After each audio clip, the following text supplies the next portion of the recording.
Well, we've looked at the phenomenon of romantic love in the patriarchal age, during the period of the judges, and now let's have a look at it during the period of the Israelite monarchy. The great King David and his women. Meet David, aka Richard Gere. What's the story behind David? Well, most people have become acquainted with at least some of David's story. As we read from 1 Samuel, and it came to pass, when he had made an end of speaking to Saul, that the soul of Jonathan was knit to the soul of David. How did David end up in the company of King Saul, anyhow? Well, we've probably heard the story of David and Goliath, and how David slays the giant with his trusty slingshot, ends up in the court of Saul. And Saul has a son. It says the soul of Jonathan, Saul's son, was knit to the soul of David. And Jonathan loved him as his own soul. And Saul took him that day and would let him go no more home to his father's house. Then Jonathan made a covenant with David because he loved him as his own soul. And Jonathan stripped himself of the robe that was upon him and gave it to David and his apparel, even to his sword and his bow and his girdle. What does Jonathan Kirsch have to say about all of this? Much later in the Bible, he writes, we encounter David, the future king of Israel, as a young war hero who seeks to marry one of the daughters of the reigning king Saul. Like Jacob, David is tricked into paying an odd bride price, a bizarre payment in kind that was designed by the jealous king to cost David his life. Saul is already envious and distrustful of David when the young warrior asks him for one of his daughters in marriage. Saul hath slain his thousands, and David his tens of thousands. The Israelite women sing in praise of David when he returns from a glorious campaign against the Philistines. Saul's son, Jonathan, declares his love for David. The soul of Jonathan was knit with the soul of David. And so does Saul's daughter, Michal. To eliminate the up-and-coming and much-beloved David, the crafty old king comes up with a scheme quite as dastardly as the one that Dinah's brothers work on Shechem. Saul promises Michal's hand in marriage to David, but only if he is able to pay an exceedingly bizarre bride price. The mohar demanded by King Saul is 100 foreskins of the Philistines. Sensibly enough, Saul is counting on the Philistines to resist circumcision, for Saul thought that to make David fall by the hand of the Philistines. But David did not allow the young warrior's skill and courage, his sheer determination to marry the king's daughter, and his flair for the flashy gesture in battle. David, ever the overachiever, brings back 200 foreskins, each one forcibly separated from its former owner, and claims Michal as his wife. Back to the biblical text. I am distressed for thee, my brother Jonathan. Very pleasant hast thou been unto me. Wonderful was thy love to me, passing the love of women.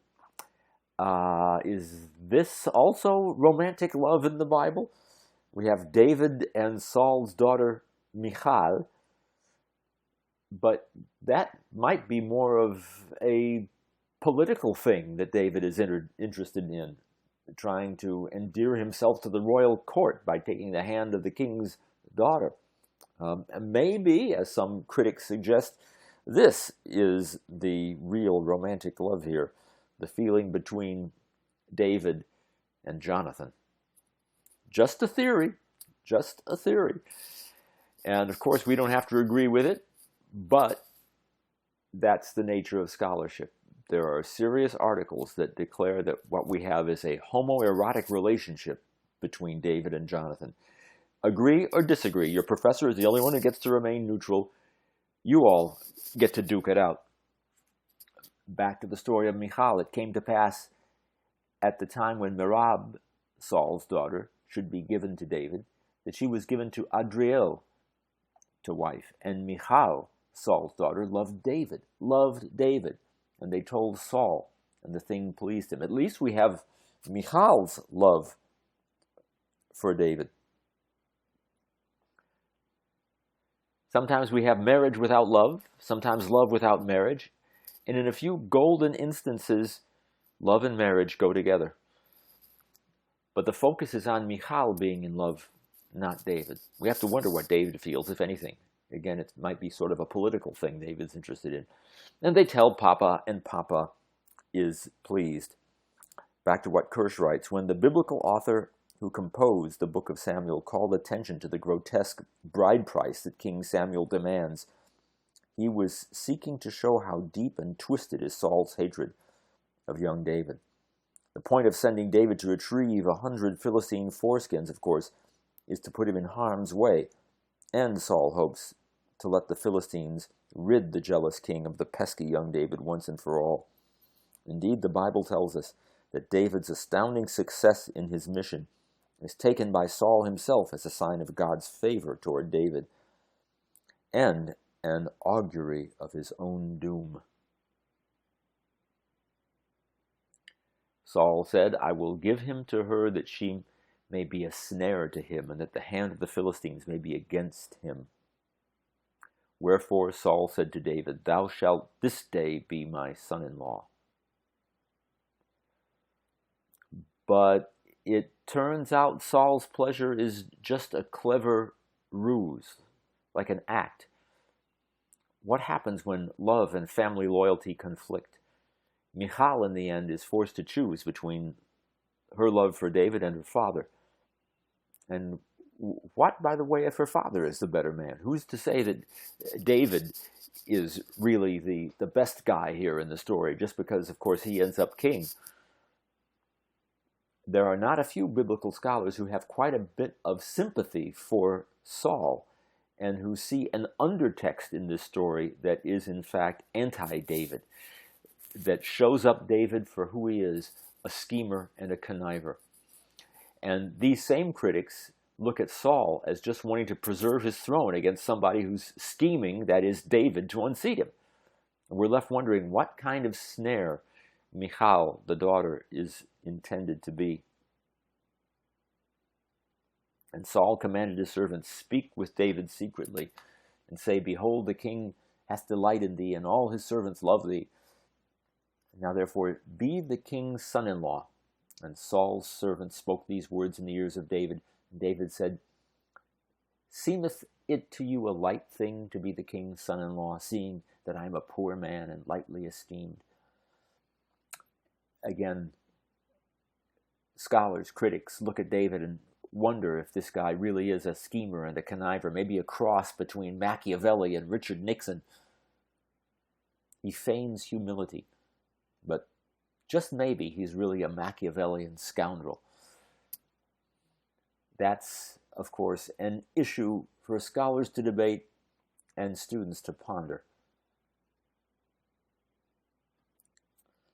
And the servants of Saul told him, saying, On this manner spoke David. And Saul said, Thus shall ye say to David, The king desires not any dowry, but 100 foreskins of the Philistines, to be avenged of the king's enemies. For Saul thought to make David fall by the hand of the Philistines. It's a good plan on Saul's part. Maybe he knows that love is really nothing more than an illusion, even more powerful than the survival instinct. And David will risk his life for the love of Michal. Maybe this romantic love really is a political tool, and David uses it to get close to the throne. Is that what's going on? And Saul uses it to foil David's plot, not just to get close to the throne, but Saul suspects that David is really after the throne itself. That's if we read, of course, between the lines and read perhaps a subtle undertext, an anti-David undertext here that shows him up as the schemer, the conniver, the Machiavellian scoundrel that he really is. All issues. Is there any truth behind that theory? And when his servants told David these words, it pleased David well to be the king's son-in-law. The days were not expired, and David arose and went, he and his men, and slew of the Philistines 200. David brought their foreskins, gave them in full number to the king, that he might be the king's son-in-law. And Saul gave him Michal, his daughter, to wife. He has to live up to what he has promised. But is David really in love? Is it just Michal who's in love? Is David just going along? And Saul saw and knew that Hashem, the Lord, was with David. And Michal, Saul's daughter, loved him. Again, it repeats that Saul's daughter loved him. It doesn't say point blank that David loved her. Yes, he went out and slew all these Philistines, but was it really for her, or was it for the political advantage of getting close to the throne and marrying into the royal family? Saul was yet more afraid of David. Saul was David's enemy continually.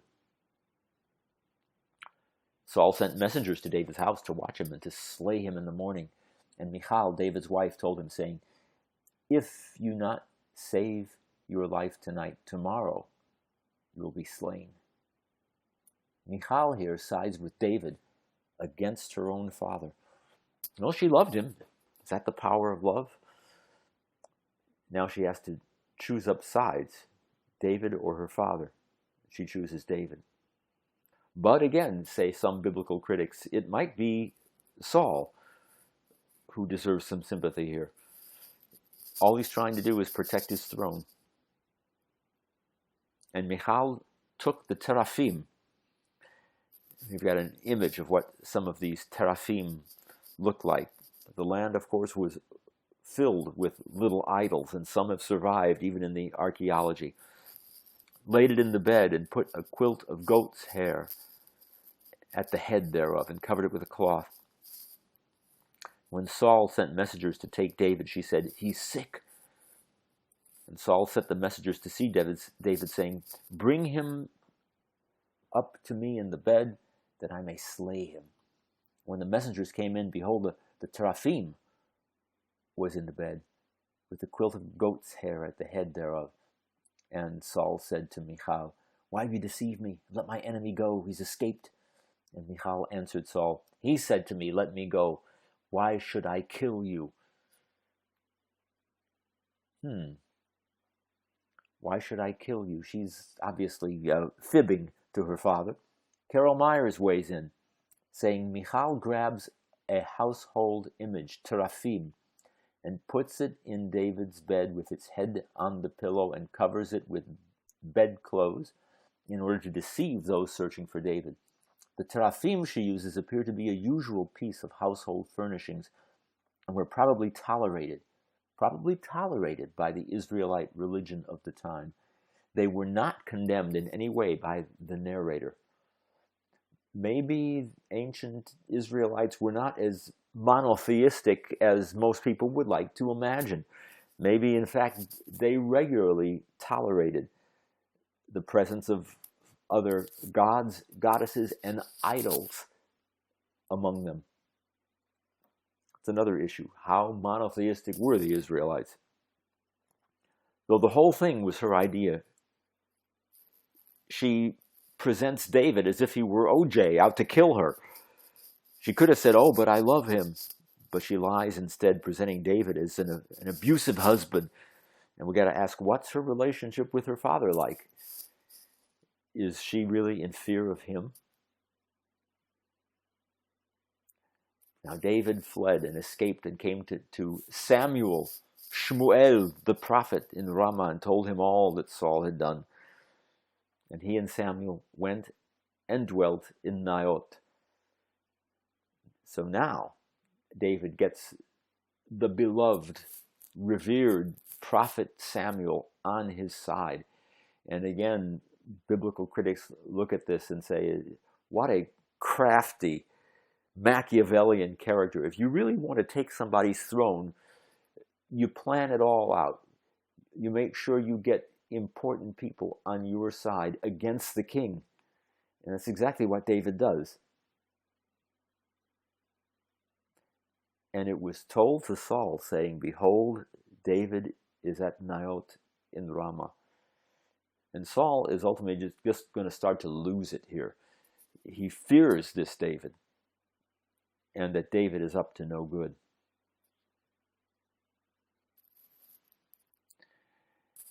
And Samuel died, and David arose. Here's another story. And went down to the wilderness of Paran. And there was a man whose possessions were very great. And now the name of the man was Nabal, and his wife Abigail. And the woman was of good understanding and of beautiful form, but the man was churlish. That means nasty and evil in his doings. So here's yet another story. We leave the quote-unquote romance of David and Michal behind, and now he notices another woman.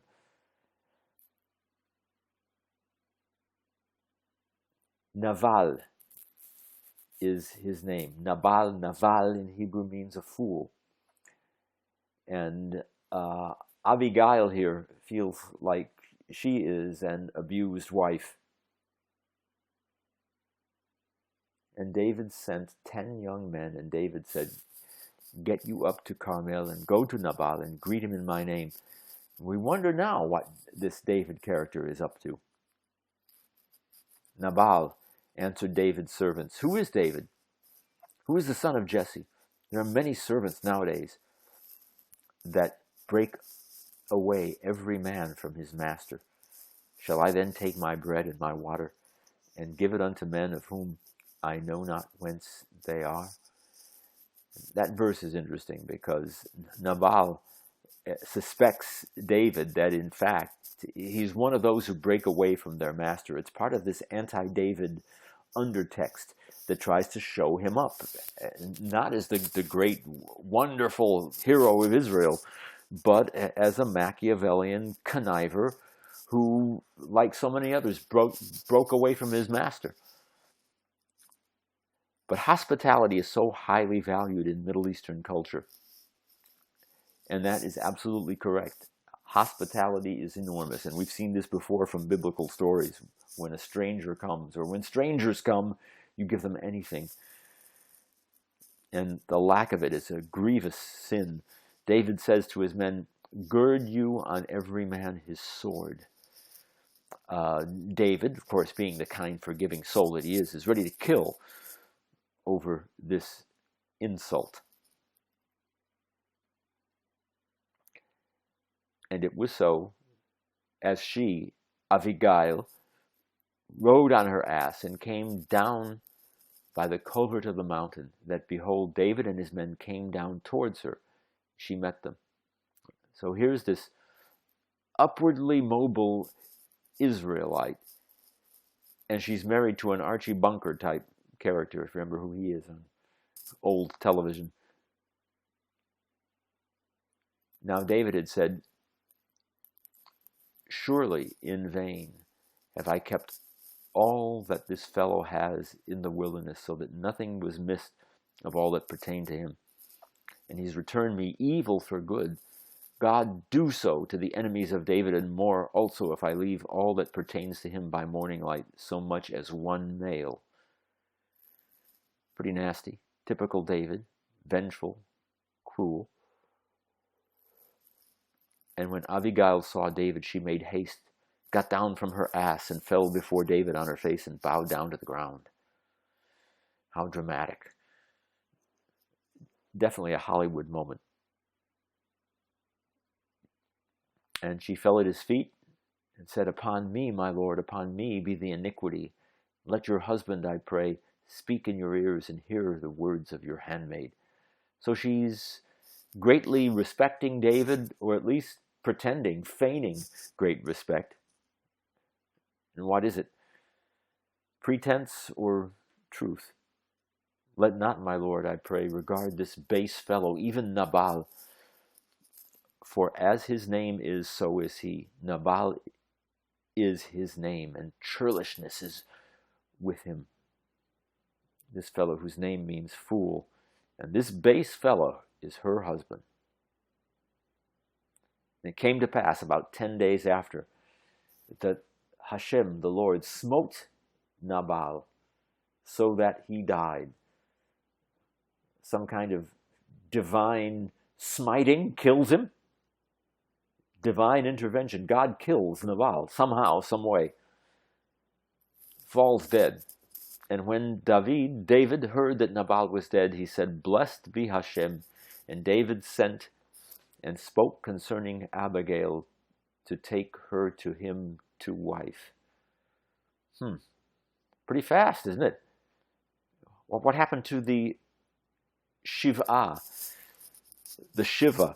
the period of mourning in Jewish tradition? When someone dies, you literally, especially if it's your husband, you sit on the floor for 7 days. And then there's an additional period, a 30-day period after that.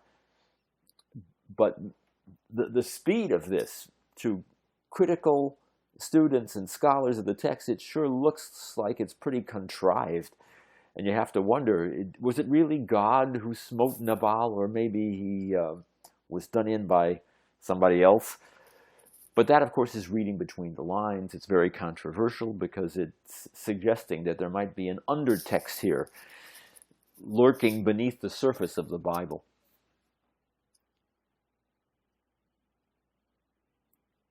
And Abigail hastened and rode upon an ass with 5 damsels of hers that followed her. And she went after the messengers of David and became his wife. Definitely doesn't waste any time. David also took Ahinoam of Jezreel, and they both became his wives. And once again, we have the double standard. The woman can have only one man, but the man can have really as many women as he can support. And what about Michal? Wasn't there this great love, this romantic love? At least there was on Michal's side. We don't know about David. Now Saul had given Michal, his daughter, David's wife, to Palti, the son of Laish, who was of Galim. Whoops. So Saul gives Michal to somebody else. After all, David has fled from Saul's anger. He's not around anymore. And do we hear any protestation from Michal? Nope. She just sheepishly becomes somebody else's wife. What happened to this great romantic love? Seems like it was pretty one-sided from the beginning. And some ask if David really loved any of his women. We're told he has greater love for Jonathan than for women. So again, people wonder what the real romance was here. Some kind of homoerotic thing, and the women are just around to be around. Michal and David basically divorced, which was allowed in biblical culture. Let's move on to yet another narrative. And he said, Well, I will make a league with you, but one thing I require of you is that you shall not see my face except you first bring Michal, Saul's daughter, when you come to see my face. And David sent messengers to Ishbosheth, Saul's son, saying, Deliver me my wife, Michal, whom I betrothed to me for 100 foreskins of the Philistines. Well, Saul is out of the picture now. Saul dies ignominiously while fighting the Philistines. And we have David in his new kingdom fighting more opponents. His kingdom is immediately torn apart. And part of it goes to one of his arch rivals, a fellow named Ishbosheth, the son of Saul. After all, if in a monarchy, it's supposed to be the son who inherits and is next in line. Saul did have a son when he died. His name was Ishbosheth, not David. And yet, David is the one who becomes the great king, which again leads more critics to wonder how much of a conniver David is. If he were really such a great guy, he would have said, look, I'm not in line for the throne, and just bowed out. But he says to Ishbosheth, deliver my wife Michal. I paid for her. How selfish is that? I paid for this woman. She's chattel, basically. And you got to wonder if David was ever in love at all. He just wants what he'd paid for. Well, David wins out over Ishbosheth. He becomes the king. And we're told he, in one of his first acts, brings the Ark of the Covenant up to Jerusalem, up to the city of David, of course. And he's bringing it up with great fanfare, leaping and dancing as he moves along. And Michal, who is back again in David's company, looks out the window, sees David acting like a fool, and despises him in her heart. Despises him. The honeymoon's over. What happened to all that love? That she would risk her life for him, to protect him from her vengeful father. Long gone. And David is acting disgracefully as she sees it. But he's perhaps a pretty good actor all the way through.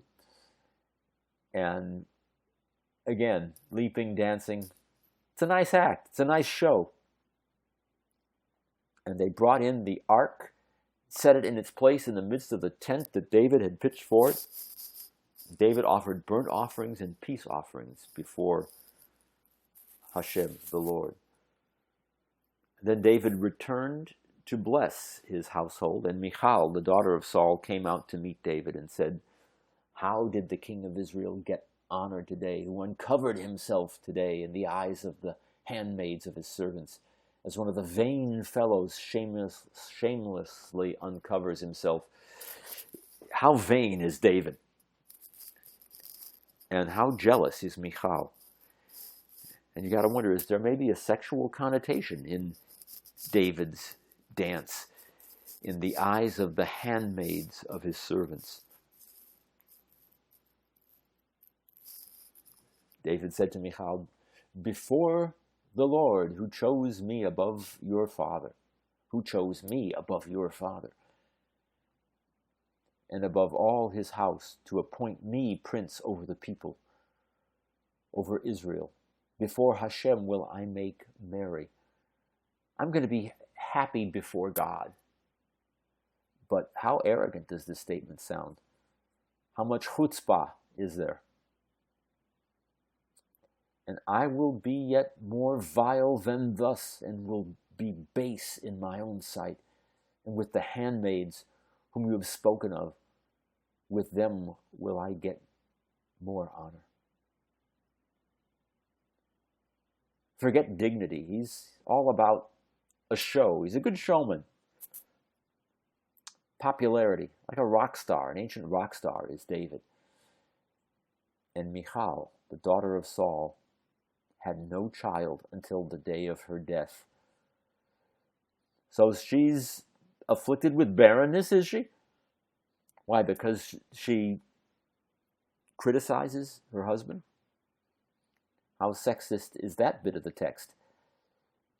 She's the one who's judged. Is that fair? Well, critical scholars, again, look at the text. They see an anti-David source that, again, shows him up in all of his chutzpah and all of his arrogance. They also see a pro-David source. And that's the one, of course, that wins out. The final editors of the biblical account are, of course, in the employ of the house of David as it becomes the reigning royal family. And obviously they're going to edit the text in such a way that David is the hero. And Michal, of course, is going to be condemned because she criticized David. Is that what's going on? A bunch of slanted editing in the text? There are scholars who argue this. You don't have to buy it. You don't have to agree with it at all. You can take a more traditional view of the text, that David really is the hero that he's made out to be, and Michal should have known better. But you got to dive into the argument. That's what it's about. Dive into the issues. At least recognize what the issues are, whether you disagree or agree. Moving on. And it came to pass at the return of the year, the time when kings go out to battle, that David sent Joab and his servants with him and all Israel, and they destroyed the children of Ammon and besieged Rabbah. But David tarried, he stayed at Jerusalem. And it came to pass in the evening, David rose off his bed and walked to the roof of the king's house, and from the roof he saw a woman bathing. He saw a woman bathing. The woman was very beautiful to look upon. Ooh. Has David learned anything at all about romantic love? Who does he see on the rooftop? Very beautiful to look upon. The one area of rabbinic law that punishes thought is the issue of adultery. Most of rabbinic law is really concerned with actions, behavior, what you do. Your thoughts are a side issue. But in the case of adultery, even thought is something to worry about. Don't even think about it. And yet, he looks, he sees, obviously he thinks, and he wants her. David sent and inquired after the woman.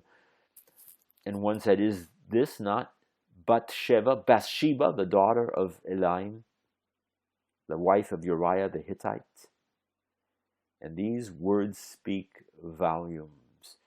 She's the wife of Uriah the Hittite. She's married.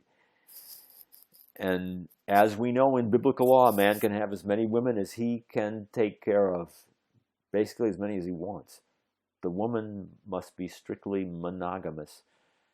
And if she is married, she is not to be touched by any man but her husband. David sent messengers and took her, and she came in to him, and he lay with her, for she was purified from her uncleanness. And she returned to her house. Well, at least she was purified. But why didn't she object? Why didn't she say, "Look, I'm married"? Did she really fear him? Because this great and wonderful king really had a bloodthirsty side. And the woman conceived, and she sent and told David and said, "I am with child." And by the way, a woman did come forth and declared that JFK had gotten her pregnant, and that Kennedy asked her to get an abortion. But abortion was not so easy back then.